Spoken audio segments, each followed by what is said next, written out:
Please welcome दोस्तों। नमस्कार। आप सभी का हार्दिक स्वागत है द हिस्ट्री यूट्यूब चैनल में और मैं हूं आपका दोस्त विकास टेकरे।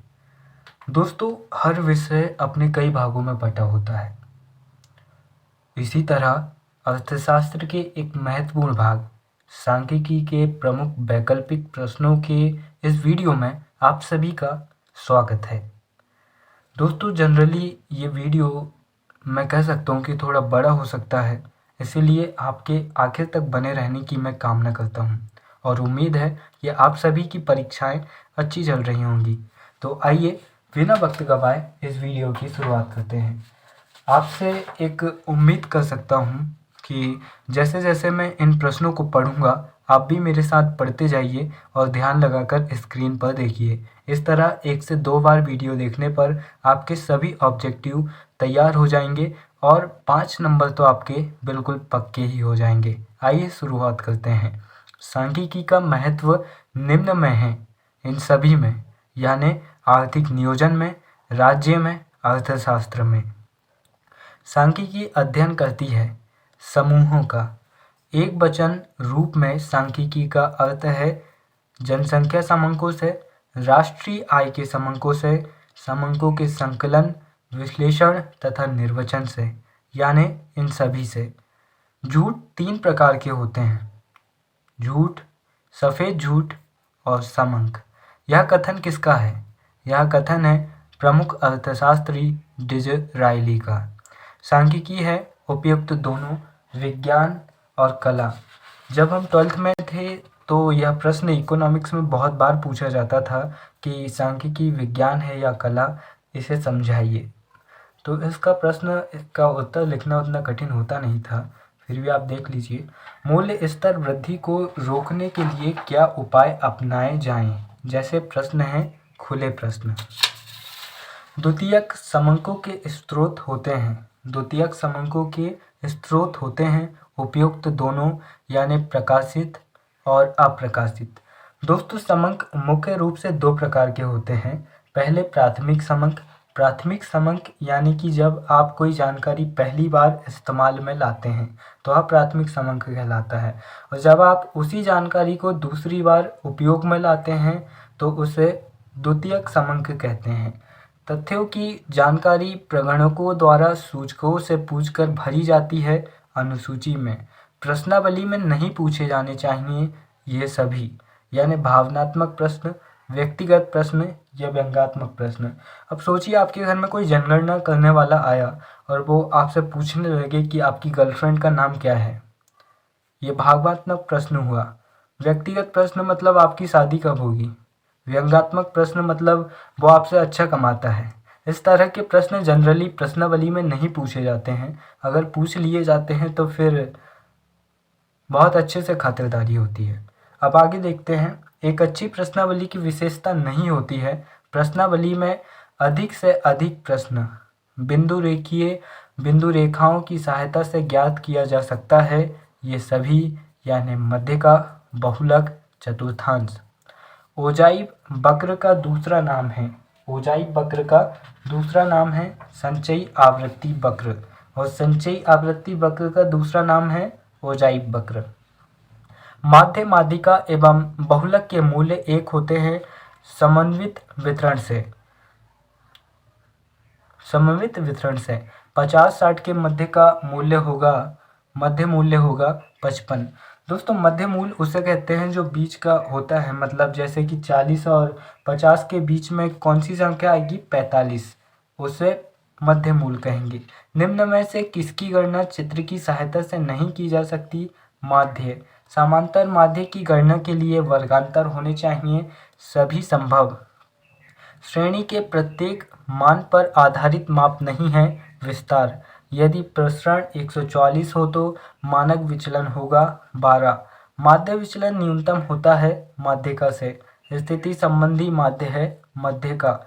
बहुलक होता है सबसे अधिक बार आने वाला मूल्य। जो सबसे अधिक बार आता है उसे बहुलक कहते हैं। इसके नाम में ही इसका अर्थ छिपा होता है। बहु मतलब बहुत बार आने वाला। जैसे केंद्रीय प्रवृत्ति की सबसे अच्छी माप है AM। केंद्रीय प्रवृत्ति की सबसे अच्छी माप है AM। निम्न माप श्रेणी के प्रत्येक मूल्य पर आधारित होती है प्रमाप विचलन। प्रमाप विचलन की गणना सदैव की जाती है माध्य से।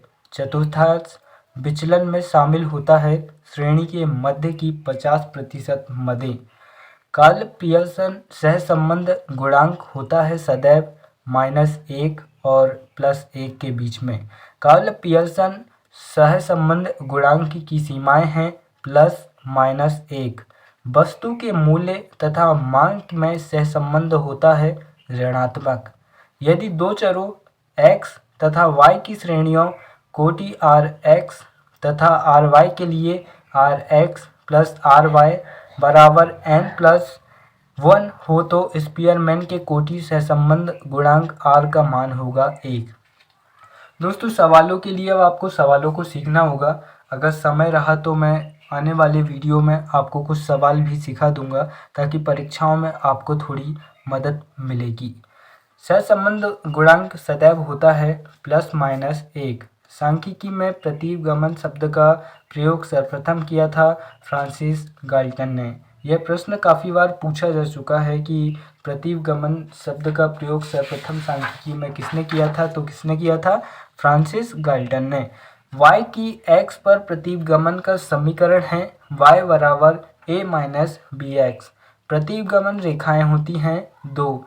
जब दोनों प्रतिगमन रेखाएं एक दूसरे को समकोण पर काटती है तो दोनों श्रेणियों में सहसंबंध होता है 0।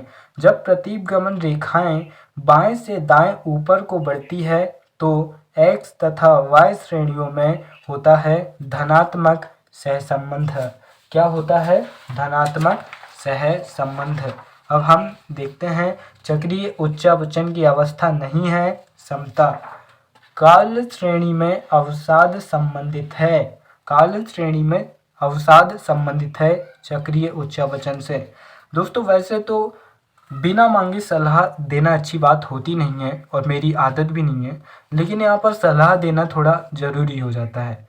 आजकल हम देख रहे हैं हमारे एग्ज़ाम्स चल रहे हैं, तो एग्ज़ाम्स को लेकर, परीक्षाओं को लेकर मैं थोड़ी आपको सलाह देना चाहूँगा कि जब आप एग्ज़ाम देने जाएं तो खासकर अपने साथ में पानी लेकर चलें, क्योंकि कई बार पेपर इतना कठिन आ जाता है कि दिमाग घूमने लगता है, तो थोड़ा थोड़ा पानी पीते रहें।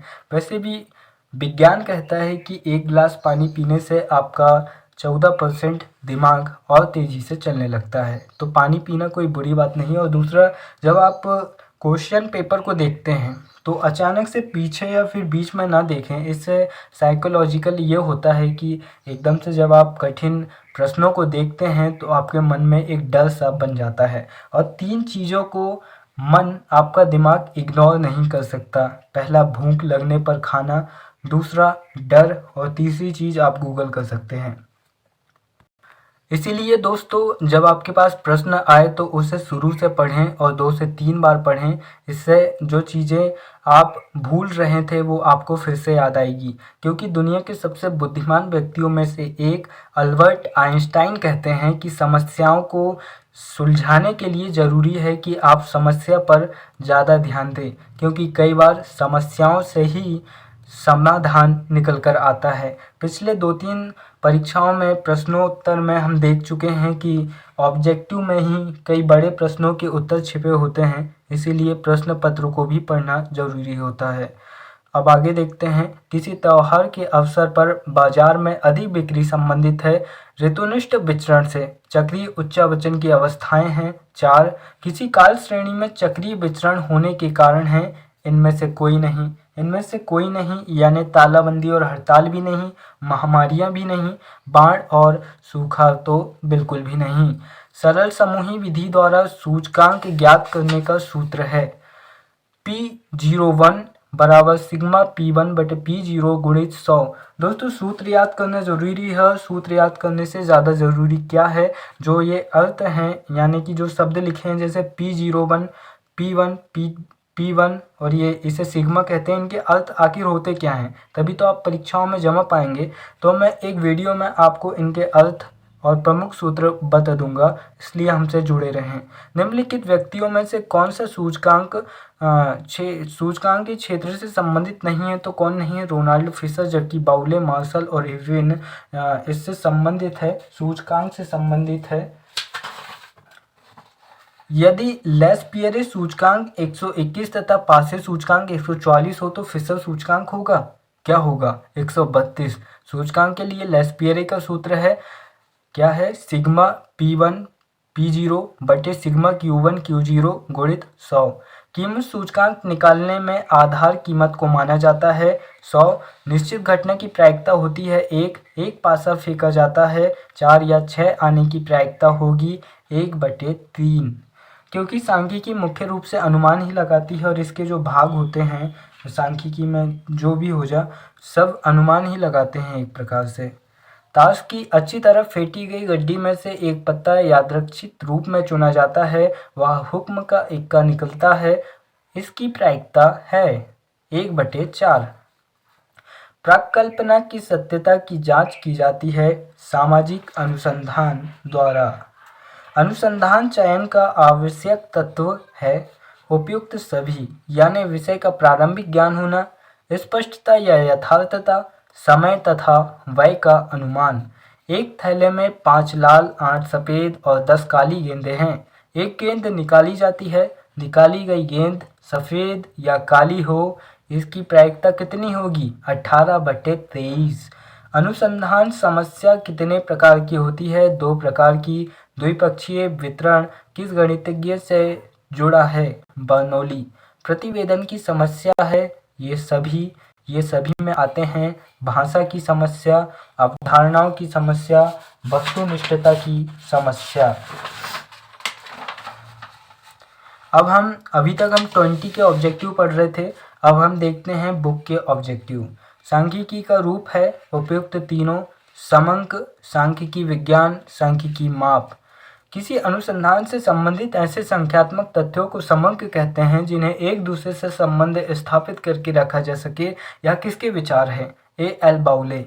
सांख्यिकी गणना का विज्ञान है, यह किसने कहा है? A.L. बाउले। सांख्यिकी नियम सही सिद्ध होते हैं दीर्घकाल में, चूंकि जो सांख्यिकी का काम होता है वह अनुमान लगाना होता है और अनुमान हमेशा दीर्घकाल में ही सिद्ध होते हैं। जैसे 2045 तक भारत की आबादी 145 करोड़, माफ़ कीजिए 2040 तक भारत की आबादी, फिर से माफ़ कीजिएगा, भारत की आबादी 2030 तक 145 करोड़ तक पहुंचने का अनुमान है। तो अब इसके लिए इंतज़ार करना पड़ेगा, कब तक का? 2030 तक। तो यह अनुमान हुआ और अनुमान हमेशा दीर्घकाल में ही देखे जाते हैं। सांख्यिकीय समंकों में होना आवश्यक है उपयुक्त दोनों, यानी एक रूपता और सजातीयता। सांख्यिकी का कार्य नहीं है नीति निर्धारण, सांख्यिकी का प्रयोग होता है उपयुक्त सभी में, वाणिज्य में, अर्थशास्त्र में, विज्ञान में। वे समंक जो अनुसंधानकर्ता प्रथम बार एकत्र करता है कहलाते हैं प्राथमिक समंक, जबकि पूर्व में संकलित समंकों का बाद में अनुसंधान में प्रयोग होने पर उन्हें द्वितीयक समंक कहते हैं, जिसके बारे में मैं आपको पहले भी बता चुका हूँ। जिस विधि में अनुसंधान क्षेत्र की सभी सामूहिक इकाइयों के समंक एकत्रित किए जाएं, उसे कहेंगे संगणना विधि। प्रतिदर्श समग्र की इकाइयों का वह अंश है जो अनुसंधान हेतु चुना जाता है। यह किसके विचार हैं? सिम्पसन तथा काफ्का। निदर्शन विधि का पर्यायवाची नाम नहीं है संगणना विधि। संग्रहित समंकों की अशुद्धियों को ठीक करने को कहते हैं संपादन। अनुसंधान कार्य में तथ्यों के वास्तविक मूल्य तथा अनुमानित मूल्यों के अंतर को कहते हैं विभ्रम। समंकों को गुणों के अनुसार प्रस्तुत करने, क्रमबद्ध करने तथा सुव्यवस्थित करने के कार्य को कहते हैं वर्गीकरण। किसी वर्ग की निम्न सीमा तथा उच्च सीमा में अंतर को कहते हैं वर्ग विस्तार। क्या कहते हैं? वर्ग विस्तार।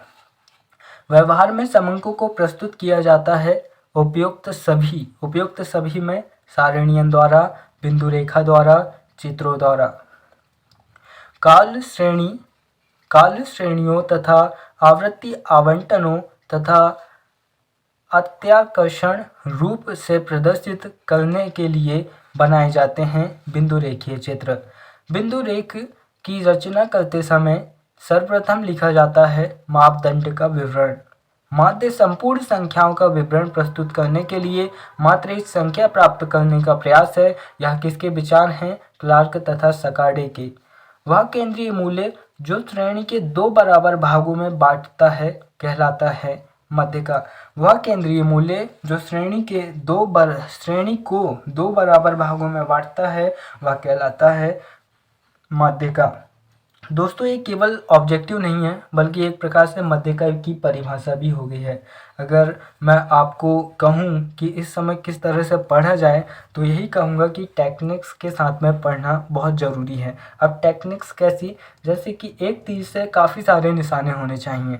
जैसे आपको लग रहा होगा कि मैं वीडियो जो बना रहा हूँ ये लाइक शेयर सब्सक्राइब के लिए बना रहा हूँगा, लेकिन यहाँ पर मैं एक तीर से कई सारे निशाने छोड़ रहा हूँ। जैसे कि ज़्यादातर लोगों को मानना होता है कि एक तीर से दो निशाने लगने चाहिए, लेकिन हमारा मानना ये है कि धनुष एक होना चाहिए लेकिन उसमें से कई सारे तीर निकलने चाहिए, जैसे बाहुबली 2 में निकलता है। वीडियो बनाने से मैं खुद की स्टडी तो कर ही पाता हूँ, बार बार लिखने, बार बार याद करने और समझने से मैं खुद अच्छी तरह से समझ पाता हूँ। साथ ही मेरे दोस्तों की हेल्प हो जाती है और जो मुझे नहीं जानते वो भी जानने लगते हैं, और साथ ही साथ सब्सक्राइब या फिर लाइक हो इनकी तो चलती ही रहती है। आप देख सकते हैं कितनी लाइक है, और अगर आपको समय मिले तो कमेंट करके बताइएगा कि आपको वीडियो कैसा लगा। और अब बिना वक्त गवाए आगे बढ़ते हैं। वह केंद्रीय मूल्य जो श्रेणी को दो बराबर भागों में बांटता है मध्य का कहलाता है। दोस्तों, सभी प्रमुख परिभाषाओं को याद कर ले, चाहे वह मध्यिका हो, बहुलक हो या फिर माध्य हो। अगर ये 2 नंबर में भी नहीं पूछी गई तो इनसे संबंधित अगर बड़े प्रश्न आते हैं तो आप उनमें इनकी परिभाषाएं लिख सकते हैं। सामने वाले को लगेगा कि इन्होंने काफ़ी दिमाग लगाकर लिखा है, पहले परिभाषा लिखा है, इसका मतलब बंदा होशियार है। किसी श्रेणी के पदों के मूल्य के योग में उनकी संख्या का भाग देने से प्राप्त मूल्य को क्या कहते हैं? समांतर माध्य। अपकिरण पदों के विचलन का माप है। इसके विचार किसने दिया है? ये वाला स्प्रीगल ने दिया है। अपकिरण को कहा जाता है उपयुक्त तीनों: विखरना, प्रसार, विचरण। अपकिरण की माप है उपयुक्त सभी, यानी विस्तार अपकिरण, माध्य विचलन, प्रमाप विचलन। सांख्यिकी में प्रतीपगमन के विश्लेषणात्मक अध्ययन का श्रेय जाता है फ्रांसिस गाल्टन को। समय पर आधारित समूहों को काल श्रेणी कहते हैं। यह किसका विचार है? केन तथा कीपिंग का। व्यापार चक्रों के कारण आर्थिक एवं व्यापारिक क्षेत्रों में होने वाले परिवर्तन कहलाते हैं चक्रीय उच्चावचन। निर्देशांक एक विशेष प्रकार के माध्य होते हैं। लेखक मतलब विचार किसके हैं? ब्लेयर के। आर्थिक वायु मापक यंत्र कहा जाता है निर्देशांक। जीवन निर्वाह व्यय निर्देशांक की सहायता से ज्ञात किया जाता है। मजदूरी में परिवर्तन। राष्ट्रीय तथा अंतर्राष्ट्रीय स्तर पर हुए आर्थिक परिवर्तनों का तुलनात्मक अध्ययन किया जा सकता है निर्देशांकों से। दोस्तों, जब भी परीक्षाएं हों तो पूरे लगभग 2 से ढाई घंटे तो लिखें ही, भले ही ना बने तो भी लिखें, समझ कर लिखें, प्रश्न को बार बार पढ़ के देखें कि क्या कहना चाह रहा है, लेकिन जल्दी से बाहर आने की कोशिश ना करें क्योंकि यहाँ पर पूरे साल भर की बात होती है भाई। और जो ऑब्जेक्टिव शुरू में आप पूछने भिड़ जाते हैं वो बात वक्त गंवाने से अच्छा है कि सवाल को कीजिए, और भले ही आप लास्ट मिनट में पूछ सकते हैं, क्योंकि जब आप शुरू में पूछते हैं तो इससे न सिर्फ आप खुद को परेशान करते हैं बल्कि सामने वाले को भी परेशान करते हैं। सभी संभव परिणामों के सामुच्चय को कहते हैं प्रतिदर्श समष्टि। एक सैद्धांतिक आवृत्ति बंटन होता है प्रायिकता बंटन के चर को कहते हैं देवचर। परिकल्पना एक ऐसी मान्यता होती है जिसकी सत्यता सिद्ध करने के लिए उसका परीक्षण किया जाता है। लेखक मतलब विचार किसके हैं? गुडे तथा हार्ट का। गुडे तथा हार्ट के अनुसार परिकल्पना के प्रकार हैं 3।